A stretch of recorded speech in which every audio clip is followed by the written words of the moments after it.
अस्सलाम वालेकुम। हम आपको MOCC के प्लेटफॉर्म पे खुशामदीद कहते हैं।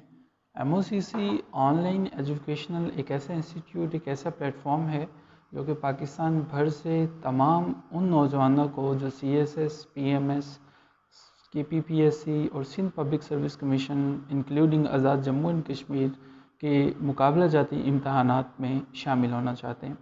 आज के इस लेक्चर में हम ये समझेंगे कि किस तरह से हमारे पास couplet, curtain, rhyme scheme, sonnet, Petrarchan sonnet और शेक्सपियरियन सोनेट में फ़र्क है। चैनल पे अगर आप नए हैं और आपने अभी तक हमारे चैनल को सब्सक्राइब नहीं किया तो नज़र आने वाले सुर्ख बटन को दबा दीजिए और साथ घंटी के आइकन को ज़रूर प्रेस कीजिएगा ताकि हमारी हर नई आने वाली वीडियो आपको मिलती रहे और आपको हमारी हर वीडियो के नोटिफिकेशन आपके ईमेल पर मौसूल हो सकें। लिटरेचर में हमारे पास कुछ चीज़ों को समझना बहुत ज़रूरी होता है। ये couplet, curtain, rhyme scheme, sonnet और पेट्रियार्कन सोनेट और शेक्सपियरियन सोनेट उनमें से एक है। वीडियो में आगे बढ़ते हैं और देखते हैं कि कपलेट क्या होता है। कपलेट जैसा कि नाम से ही जाहिर है, शायरी के अंदर कपलेट जो है वो दो लाइनों का, हम यहाँ से पॉइंटर या पेन को पकड़ने की कोशिश करते हैं। हमारे पास एक पेयर है। कौन सा पेयर है? दो लाइनों का पेयर है। ऐसा पेयर है हमारे पास जो कि शायरी के अंदर मीटर और रिदम में एग्जिस्ट करता है और किसी भी शायरी के अंदर, किसी भी दो लाइनों के अंदर कंप्लीट थॉट हमें देता है। राइमिंग से मुराद ऐसे दो अल्फाज का मजमुआ होता है जो कि किसी भी शायरी के एंड पर सेम साउंड देते हैं और कपलेट जो है वो दो लाइनों को कहा जाता है, जो कि आप यहाँ पे देख सकते हैं। मिसाल के तौर पे हमारे सामने ये कुछ तीन कपलेट जो हैं वो दिए गए हैं। ये पहला जो है वो हमारे पास एक कपलेट है, ये दूसरा हमारे पास और ये तीसरा हमारे पास। अब इन तीन कपलेट्स में हम देखते हैं कि पहले I saw a little hermit crab, his cooking was oh so drab, it's hard to see the butterfly because he flies across the sky, Hear the honking of the goose, I think he is angry at the moose। तो अगर आप यहाँ पे देखें हमारे पास, तो ये जो दो एंड पे जो पॉइंट्स हैं, गूज और moose, crab and rap, butterfly and sky, तो ये हमारे पास रिदम में भी हैं, इनके अंदर मीटर भी है। अगर आप मीटर को नहीं समझते कि मीटर क्या है और आपने हमारी पिछली वीडियो नहीं देखी तो हमारे चैनल पर वो वीडियो मौजूद है, आप उसे देख लीजिए ताकि आपको मीटर, आयम्बिक पेंटामीटर, सेलेबल और इन तमाम चीज़ों की समझ आ सके। आगे बढ़ते हैं और इस बात को यकीनी बनाते हैं कि आपको कपलेट की समझ आ चुकी है कि दो लाइनों का ऐसा मजमुआ जो कि आपके पास मीटर और रिदम के तकाज़ों को पूरा करता है और मुकम्मल थॉट, मुकम्मल सोच देता है। राइमिंग वर्ड्स ऐसे वर्ड्स जो कि शायरी में एंड पे आके मिलते जुलते हैं, like rhyme, chime, crab, drab, butterfly, sky, goose, moose. आगे बढ़ते हैं। आगे हमारे पास कर्टेन विद एग्जाम्पल है। क्वार्टेन विद एग्जाम्पल से ये समझ लीजिएगा कि क्वार्टेन जो है वो चार लाइनों की एक ऐसी नज़म होती है जिसमें चारों की चारों लाइनें एक रिदमिक फॉर्मेट में मौजूद होती हैं। इसमें रिदम जो है वो मौजूद होता है। A quatrain has 4 lines, if a stanza has more few lines it is not a quatrain. अगर आप एक सेंटेंजा देखते हैं जिसके अंदर 4 से ज़्यादा लाइनें हैं तो वो कभी भी क्वार्टेन नहीं होगा। तो क्वार्टेन जो होता है इसके अंदर 4 लाइनें होती हैं। राइम को हम ऑलरेडी डिस्कस कर चुके हैं कि राइम से मुराद एंडिंग वर्ड्स हैं जो कि सेम होते हैं। क्वार्टेन की एक एग्जांपल ले लेते हैं। विलियम ब्लेक ने एक शोहरा आफाक नज़्म लिखी थी जो कि हमारे पास एक ऐसे बच्चे की है जो कि द चिमनी स्वीपर है। एक ऐसा छोटा सा बच्चा है जो कि चिमनियों के अंदर काम करता है और उस बेचारे के पास कोई पैसे नहीं होते, गुर्बत के मारे हुए ये नज़म है। तो इसके ऊपर बात करते हैं, इसको पढ़ने की कोशिश करते हैं। When my mother died I was very young। याद है हम अभी क्वार्टेन को समझ रहे हैं और क्वार्टेन से मुराद हर वो नज़म है जिसके अंदर 4 लाइनें होती हैं। विलियम ब्लेक की ये जो पोएम है, When my mother died I was very young and my father sold me while yet my tongue could scarcely cry, weep, weep, weep, so your chimney I sweeps, in soot I sleep। So these were the conditions of those poor chimney sweepers in those days। William Blake ने जिसको highlight किया। खैर, curtain जो है इससे हमें ये समझ में आया कि ऐसी नज़्म जिसके अंदर 4 लाइनें हों उसे हम क्वार्टेन कहते हैं। आगे बढ़ते हैं। राइम स्कीम को समझ लेते हैं। राइम स्कीम शायरी के अंदर ऐसी लाइनें हैं, एक ऐसा पैटर्न है जो कि हर वर्स के एंड पे आता है। अगर हम दूसरे लफ्ज़ों में बात कर लें तो किसी भी शायरी के इख्तिताम पर आने वाले अल्फाज जो होते हैं वो हमारे पास राइमिंग वर्ड्स जो हैं वो कहलाते हैं। अब बहुत ज़्यादा नज़में ऐसी होती हैं, जैसे हमने अपनी पिछली वीडियो में पोइट्री की 3 वर्सेस की, फॉर्मल वर्स की, ब्लैंक वर्स की, और इसके अलावा जो है एक तीसरी वर्स को डिस्कस किया था, फ्री वर्स को। तो फ्री वर्स हमारे पास होती है जिसमें राइमिंग स्कीम नहीं पाई जाती, लेकिन ये शायर के ऊपर है, लिखने वाले के ऊपर है कि उसकी पोइट्री के अंदर राइमिंग स्कीम मौजूद है या नहीं है। सो इस चीज़ को आपने याद रखना है। राइमिंग की कुछ एग्जांपल्स हैं, देख लीजिए। राइमिंग की एग्जांपल्स में हमारे पास the sun is shining bright, end वाले वर्ड पे फोकस कीजिएगा। This is a lovely sight, आप देख रहे हैं, ठीक है, कि ये दोनों जो लाइनों के अंदर हैं एंड पे राइमिंग मौजूद है। You are like a day of May, okay. And दूसरा क्या है, as I worthless as hay, okay. And similarly porter है यहाँ पे, और जो डॉटर है और वर्ड है और हर्ड है, ये सारे के सारे क्या हैं, ये राइमिंग वर्ड्स हैं, ये राइमिंग स्कीम्स हैं हमारे पास। आगे बढ़ते हैं, सोनेट की बात करते हैं। याद रखिएगा, सोनेट एक ऐसी पोइम होती है जिसके अंदर 14 लाइंस होती हैं। अक्सर औकात ये लाइंस जो हैं वो अयम्बिक पेंटामीटर में होती हैं। अगर आपने अयम्बिक पेंटामीटर को अभी तक नहीं समझा तो वीडियो हमारी इसी चैनल पे एक पिछली वीडियो मौजूद है जिसमें हमने अयम्बिक पेंटामीटर को बड़ी तफसील से डिस्कस किया है, उसे देख लीजिएगा। उसमें हमने बताया है कि अयम्ब क्या होता है, पेंटा से क्या मुराद है और मीटर से क्या मुराद है।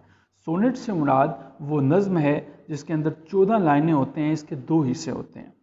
पहले हिस्से को हम ऑक्टेव कहते हैं और दूसरे हिस्से को सेस्टेट कहते हैं। ऑक्टेव एंड सेस्टेट कहते हैं। आगे बढ़ते हैं। पीबी शैले ने ये एक नज़्म लिखी है जो कि एक सोनेट है। अब हम सोनेट को समझते हैं, हमें किस तरह से पता चलता है कि ये सोनेट है या नहीं है। तो हम इसकी लाइंस को गिन सकते हैं, 1 2 3 4 5 6 7 8। ये जो 8 लाइनों का मजमूआ है ये ऑक्टेव है आपके पास, OCTAVE, ऑक्टेव। और दूसरा आपके पास सेस्टेट है, SESTET, सेस्टेट जो है ये आपके पास जो है मजमू है 8 + 6, ये 14 लाइनों का मजमू है। लेकिन क्या ये शायरी का तसव्वुर इतना ही आसान है कि 14 लाइनें किसी ने लिख दी और वो सोनेट कहलाई? इसको थोड़ा सा आगे चल के समझते हैं। हमारे पास सोनेट की 2 इकसाम हैं। सबसे पहले पेट्रियार्कन सोनेट है। पेट्रियार्क एक इटली का रहने वाला था जिसने ये सोनेट जो है वो इंट्रोड्यूस करवाया। पेट्रियार्कन सोनेट से मुराद एक ऐसा सोनेट है जिसमें 14 लाइनें तो मौजूद होती हैं, लेकिन उनकी राइमिंग स्कीम कुछ इस तरह से होती है, ABBA ABBA, और एंड पे या तो CD CD CD होता है, यानी कि सेस्टेट की बात कर रहा हूँ, या CDE CDE मौजूद होता है। लेकिन ये राइमिंग स्कीम किस बला का नाम है और इसको हम कैसे समझेंगे, इसके लिए हम अगली स्लाइड पे चलते हैं। अभी मैंने आपके सामने विलियम वर्ड्सवर्थ की एक पोइम का एनालिसिस किया है। इस पोइम के अंदर आप देख सकते हैं कि हमारे पास this world is too much with us में हमने इस पोइम को देखा है, उसको समझने की कोशिश करते हैं। ये पहली लाइन के एंड पे देखिएगा, ये जो वर्ड सून है, the word is too much with us late and soon. अब इसको हमने ए का नाम दे दिया, यानी कि सून था, ये वर्ड मिलता जुलता किसी से नहीं है तो ए का नाम दिया। अब हमने दूसरी लाइन में देखा हमारे पास वर्ड पावर्स हैं। अब ये पावर्स और सून नहीं मिलते हैं, लिहाजा इसे हमने बी का नाम दे दिया। तीसरे नंबर पे हमारे पास वर्ड आर्स है, यानी कि पार्स एंड आर्स ये मिलते हैं तो इसे भी हमने बी का नाम दे दिया। लेकिन फोर्थ नंबर पे हमारे पास बून है, तो अब यहाँ पे हम देखते हैं कि there is a link between A and A. यहाँ पे देखिएगा कि ये बून एंड और सून के अंदर एक लिंक मौजूद है, तो इसे हमने ए कह दिया। आप देख रहे हैं कि हम किस तरह से आइडेंटिफाई कर रहे हैं। दोबारा से मून और बून एक जैसे हैं तो हमने इसको भी ए का नाम दिया। अब यहाँ पे हमारे पास पावर्स, आवर्स और हाउस, आर्स जो हैं वो एक जैसे हैं तो इसको भी हमने बी दिया। इसी तरह से सारी की सारी ऑक्टेव के अंदर हमने AB BA AB BA की एक राइमिंग स्कीम को आइडेंटिफाई किया। और एंड पे हमारे पास ये देखिए जहाँ पे रादर बी आता है, आउट वॉर्न आता है, ये किसी से नहीं मिलते, हमने इनको C और D कह लिया। यानी कि हमारे पास जहाँ पे राइमिंग वर्ड्स मिल रहे थे उन्हें हमने बिल तरतीब ए, बी और सी का जो है वो नाम दिया। अब बात जो समझने वाली है वो ये है कि यहाँ पे इस राइमिंग स्कीम को आप कैसे आइडेंटिफाई कर सकते हैं। इसको आइडेंटिफाई करने का बहुत आसान सा तरीक़ाकार है, और वो तरीक़ाकार ये है कि आपको यहाँ पे एंड वाले वर्ड्स पर, जो एंडिंग वर्ड्स हैं, इन पे फोकस करना होगा। जब आप इन पे फोकस करेंगे, only then you can understand what is the difference between Petrarchan sonnet and Shakespearean sonnet. Petrarch ने जब ये सोनेट इंट्रोड्यूस करवाया तो हमारे पास एक और सोनेट भी इसके जवाब में है, जो कि शेक्सपियर का सोनेट है। शेक्सपियर सोनेट क्या होता है, अब आप राइमिंग स्कीम को समझ चुके हैं, आपको क्वार्टेन का पता चल गया है, कपलेट का पता चल गया है। शेक्सपियरियन सोनेट एक ऐसा सोनेट होता है जिसकी राइमिंग स्कीम मुख्तलिफ होती है। हमने शेक्सपियर का 154 सोनेट में से पहला सोनेट लिया। अब ये देखिएगा, उसी तरह से जिस तरह से हमने पेट्रियार्कन सोनेट के अंदर लाइनों को आइडेंटिफाई किया, उसी तरह से हम यहाँ पे आइडेंटिफाई कर रहे हैं ए बी, यानी कि ए हमारे पास इंक्रीज़ है, बी हमारे पास डाई है। उसी तरह से तीसरी लाइन डिक्रीज़ इंक्रीज़, चूँकि ये दोनों जो हैं वो आपस में मिलते हैं, राइमिंग वर्ड्स हैं ए बी। और इसी तरह से हमारे पास सी डी। शेक्सपियरियन सोनेट की जो सबसे बड़ी खूबी है वो ये है कि इसमें आपके पास जो है वो 4+4+4+2 इन लाइनों का जो है वो मजमुआ होता है, यानी कि 4 लाइनें कॉर्टेन प्लस कपलेट। तो ये हमारे पास जो राइमिंग स्कीम है, इसको आप शेक्सपियरियन सोनेट की राइमिंग स्कीम भी कह सकते हैं। आगे चलते हैं। डिफरेंट टाइप्स ऑफ मीटर, जैसा हम डिस्कस कर रहे थे, याद रखिएगा मीटर हमने पहली वीडियो में भी डिस्कस कर चुके हैं। मीटर से मुराद ये होता है अनस्ट्रेस और स्ट्रेस पोइट्री का एक ऐसा मजमुआ जो कि पोइट्री के अंदर रिदम देता है।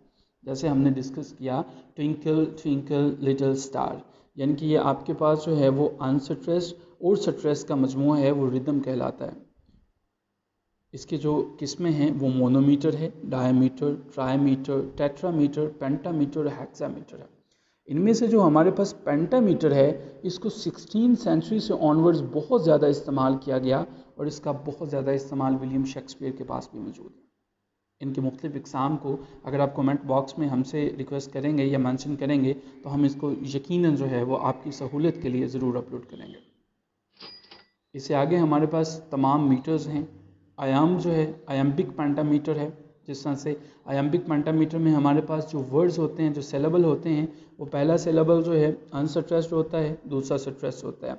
जैसे आपके सामने वर्ड डिफाइन हमने लिखा, अब डिफाइन में आप देख सकते हैं कि डी के ऊपर जो है वो स्ट्रेस नहीं है, जबकि फाइन के ऊपर जो है वो स्ट्रेस मौजूद है। इसी तरह से ट्रॉचीमीटर, मीटर की जो दूसरी किस्म है ट्रॉचीमीटर में पहले स्ट्रेस है, दूसरा फिक्रा, दूसरा सिलेबल जो है वो अनस्ट्रेस्ड है। जैसे आपके पास गोट, जैसे आपके पास पोइट। स्पॉन्डीमीटर जो तीसरी एग्जांपल है, ये कम्बिनेशन है स्ट्रेस का, डाउन टाउन। डैक्टाइल मीटर आपके पास स्ट्रेस, अनस्ट्रेस और अनस्ट्रेस का जो है वो कम्बिनेशन है। इसका जो ज़्यादा इस्तेमाल है वो इलियड ने इस्तेमाल किया, ओडिसी के अंदर भी हमें इसका इस्तेमाल मिलता है। और आखिर में हमारे पास एनापेस्ट है। एनापेस्ट डैक्टाइल के बिल्कुल उलट है, यानी कि जिस तरह से हम केमिस्ट्री में अक्सर देखते थे इरिवर्सिबल रिएक्शन होता है, तो डैक्टाइल मीटर एंड एनापेस्ट जो हैं वो एक दूसरे के उल्ट हैं। आखिर में हमारे पास कॉमन मीटर है एंड बैलेट मीटर है। इसको हम आने वाली किसी वीडियो में एक्सप्लेन करेंगे। मुझे उम्मीद है कि आपको हमारी ये वीडियो बहुत अच्छी लगी होगी। अगर आपको किसी चीज़ की समझ नहीं है तो कमेंट बॉक्स में ज़रूर मेंशन कीजिए। दूसरी और इम्पोर्टेंट अहम अनाउंसमेंट ये है कि अगर आप एस्पिरेंट हैं CSS के, PMS के, या आप ऑनलाइन इंग्लिश लिटरेचर की क्लासेस लेना चाहते हैं तो फेसबुक पे जाइए, MOCC online competition lecture English exams academy का जो है वो पेज वहाँ पे मौजूद है, उसको वहाँ पे लाइक कीजिए, क्योंकि हमारी वहाँ पर जो है सारी की सारी डिटेल्स मौजूद होती हैं। मज़ीद तफसीलात के लिए आप हमारे नंबर पे भी रब्ता कर सकते हैं, जो कि काफ़ी आसान सा नंबर है 0331 400 3500 400 इस उम्मीद के साथ कि आपको इस लेक्चर की समझ आई है। आपसे दोबारा मुलाकात होगी। अपना बहुत सा ख्याल रखिएगा। अल्लाह निगहबान।